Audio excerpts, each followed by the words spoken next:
The call didn't ring. That was the first thing I noticed. Just one flat tone, then silence. I stood in my kitchen on Sunrise Court, holding a phone that had just told me, in the coldest way a machine can tell you anything, that my own son had blocked my number. My name is Walter Hendris. I'm 64.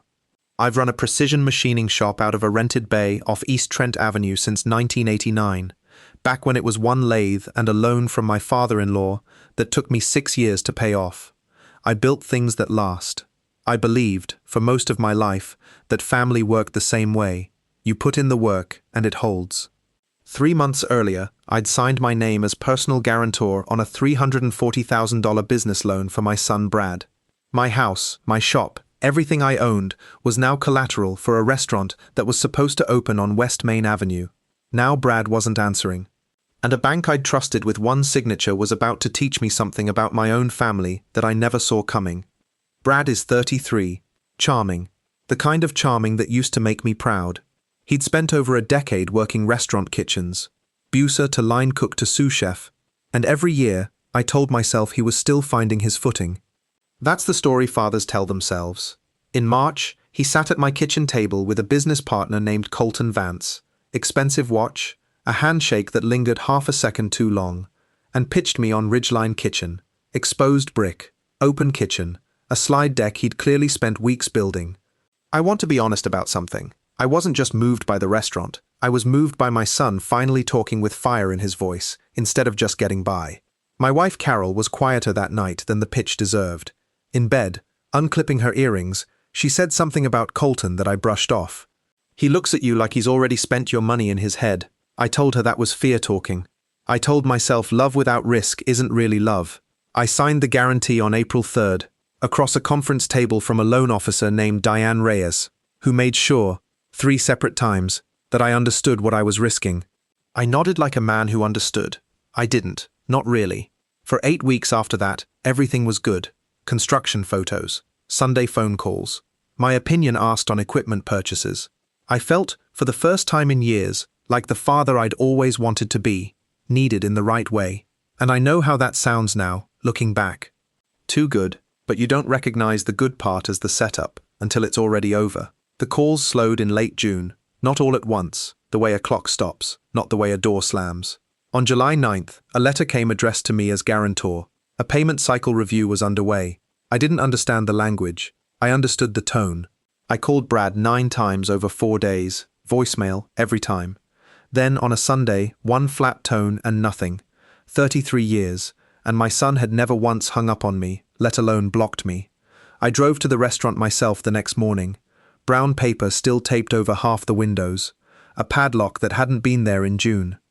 A dumpster overflowing with drywall scraps that looked weeks old, not days, no lights, no sound. I stood on that sidewalk a long time, hands in my jacket pockets, something cold settling in my chest that had nothing to do with the morning air. Whatever this is, I thought, it's already happened. I'm just the last one finding out. I didn't confront anyone yet. I called my oldest friend, Frank, who's known me since 1991, and tells me the truth whether I want it or not. When a grown man blocks his father's number, 3 months after that father co-signs his loan, Frank said over coffee, "That's not a coincidence." 3 days later, the bank called. Diane Reyes, asking me to come in that afternoon. There were things, as guarantor, I needed to see in person before I made any decisions. I sat in that same conference room, except this time, a man from the fraud department sat beside her, a folder in front of him thick enough that my stomach dropped just looking at it. Of the $340,000, roughly $210,000 had already been drawn down against construction milestones. But the restaurant I'd stood outside of 3 days earlier had maybe $40,000 of visible work done on it. I've spent 35 years around fabrication costs. 40,000 does not eat 210. 2 of the 3 vendors submitting invoices didn't check out. One was a shell company, Vance Build Group, registered to a residential address, its managing member Colton Vance. "Where's my son in this?" I asked, and my voice came out smaller than I wanted. Brad's signature was on 8 of the 11 draw requests. The bank couldn't tell me what he knew when he signed them. That wasn't something records could answer. I sat there and understood, for the first time, that I wasn't just looking at fraud. I was looking at my son's own handwriting, and I didn't yet know if it belonged to a victim or a participant. I didn't go to Brad that night, Frank told me, standing in my shop the next morning.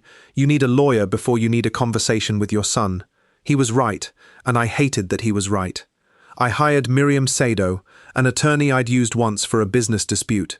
She requested the full loan file directly from the bank, independent of anything Brad might tell me. It arrived that night. I read it at my kitchen table until 1 in the morning, cross-referencing dates the way I'd check a tolerance sheet, because that's simply how I keep from falling apart. And there it was, an email, dated June 18th, 11:47 at night, from Brad to Colton. I checked the invoices against the actual work on site, and the numbers don't match. I need an answer tonight, or I'm calling Diane myself tomorrow. Colton's reply, 4 minutes later. Calm down. Timing issue with supplier deposits. Don't call the bank. You'll tank the draw schedule over a paperwork lag. Trust me. Something in my chest, clenched for 2 straight days, loosened.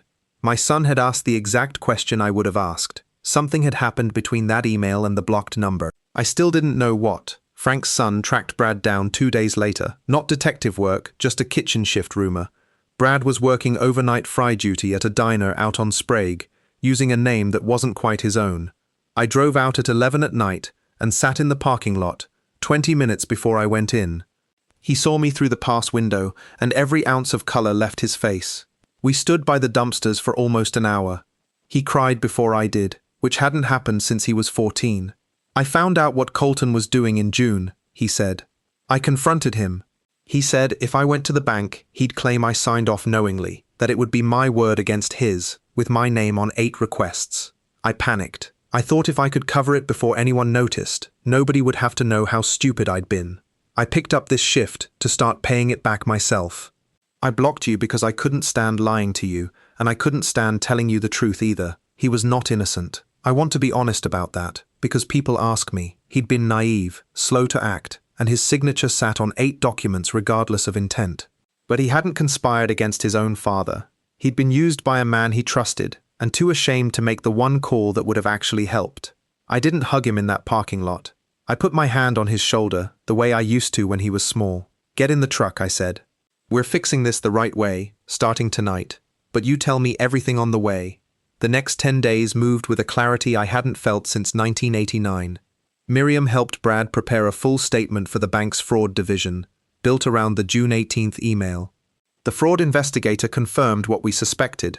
Colton Vance had run this exact scheme once before, 2 years earlier, under a different company name, against a different partner who never had the resources to fight. On August 4th, prosecutors filed wire fraud and forgery charges against Colton.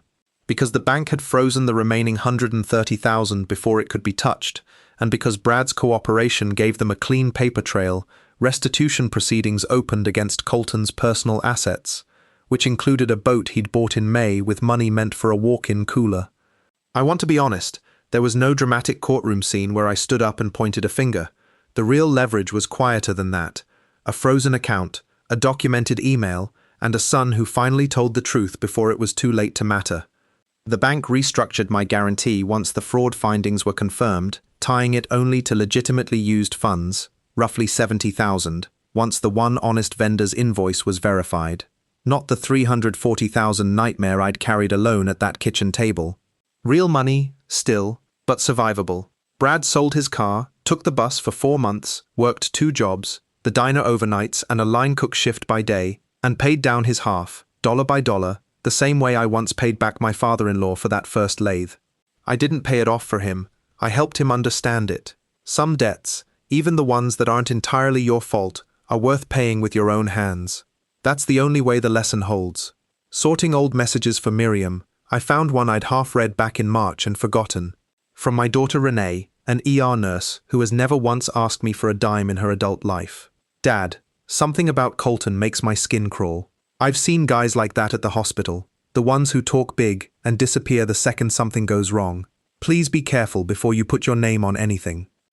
I'd sent back a distracted thanks, sweetheart, and moved on with my night. I called her over that August, sat her down, and told her the whole story. Then I apologized for not listening back in April, for wanting so badly to believe in Brad's dream that I ignored the one person who'd actually seen the danger. Carol and I restructured our estate that fall with Miriam's help, not out of guilt, but because loyalty like Renee's deserved to be recognized on its own terms. We set up a trust, seeded with $85,000, earmarked for the community clinic she's quietly dreamed of starting for patients without insurance. She cried harder than I'd seen her cry since her wedding. It's been 4 months now. Ridgeline Kitchen never opened. Brad walked away from the lease rather than try to build on that foundation. And he's back working as a sous chef downtown, saving quietly, asking more questions than he used to. Colton's case is still moving through the courts. Restitution has recovered about 40% so far, and investigators have connected him to at least one more victim from a scheme 2 years back. Most evenings now, Carol and I sit on that same porch on Sunrise Court and watch the light fade behind the ponderosa pines. I think about Diane Reyes sliding that folder across her desk. You need to see this before you do anything. I've come to believe that's true of almost everything. See it clearly first, then decide who's actually earned what you're about to give them. My son is still my son. He made a serious mistake born of fear more than greed, and he's paying the real cost of it with his own 2 hands, which is exactly where it belongs. My daughter never had to prove a thing. I just finally started paying attention,